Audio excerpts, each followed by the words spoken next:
Hi சுட்டீஸ், எல்லாரும் எப்படி இருக்கீங்க? இன்னைக்கு ஒரு கதை பார்க்கலாம். ஒரு நாள் அக்பர் ஏதோ ஒரு காரணத்துக்காக காலையிலிருந்தே கோபமாக இருக்கிறத கவனிச்சார் பீர்பால்.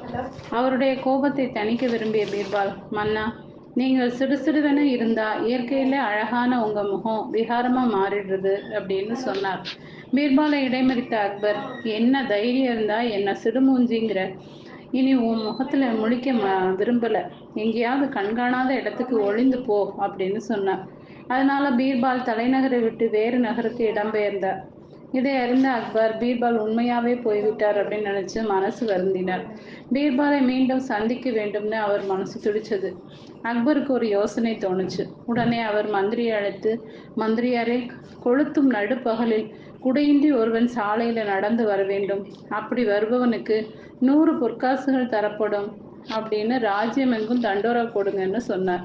அக்பரின் விருப்பப்படி ராஜ்யமெங்கும் தண்டோரா போட்டு அறிவிச்சாங்க.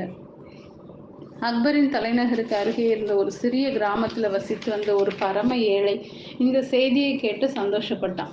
ஒரே சமயத்தில் 100 பொற்காசுகள் கிடைக்கும் அப்படின்னு அந்த அறிக்கை அவன் ஆசையை அதிகமாக்குச்சு. அவன் வீட்டுக்கு பக்கத்து வீட்டுக்காரனான வீரேந்திரன் மிகவும் புத்திசாலி. அவன்கிட்ட சென்று யோசனை கேட்டான்.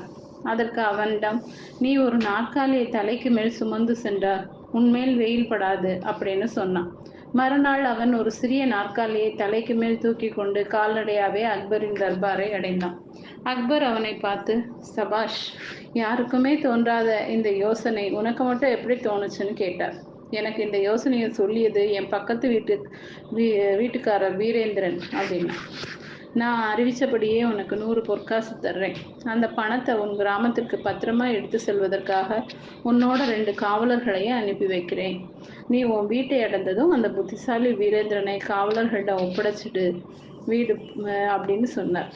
அந்த ஏழை வீட்டை அடைந்தவுடன் அக்பர் சொன்னபடியே வீரேந்திரனை காவலர்கிட்ட ஒப்படைச்சான். தர்பாரில் நுழைஞ்ச வீரேந்திரன் தன் முகத்தை ஒரு பையினால் மூடிக்கொண்டு வந்தான். வீரேந்திரா, உன் முகத்தை ஏன் மூடிக்கொண்டிருக்கிற? பைய அகற்று அப்படின்னு கேட்டார் அக்பர். மன்னா, நான் வீரேந்திரன் இல்லை, நான் தான் பீர்பால். உங்கள் முகத்தில் இனி நான் விழிக்கக்கூடாது அப்படின்னு உங்களின் கட்டளைப்படி நடக்கிறேன்னு சொன்னான். பீர்பால், உன் முகத்தை நான் இப்போதே பார்க்க விரும்புகிறேன். இது என் கட்டளை அப்படின்னு சொல்லிட்டு அக்பர் பீர்பால் முகத்தில் இருந்த பையை விளக்கினார். பீர்பாலின் முகத்தை பார்த்த அக்பர் மிகுந்த பிரியமுடன் கட்டி தழுவி கொண்டார். இதுல இருந்து என்ன தெரியுது? வித்தியாசமா யோசிச்சு செயல்படணும். மேலும் அது நீ யார் அப்படிங்கிறத அடையாளம் காட்டவும் செய்யும்.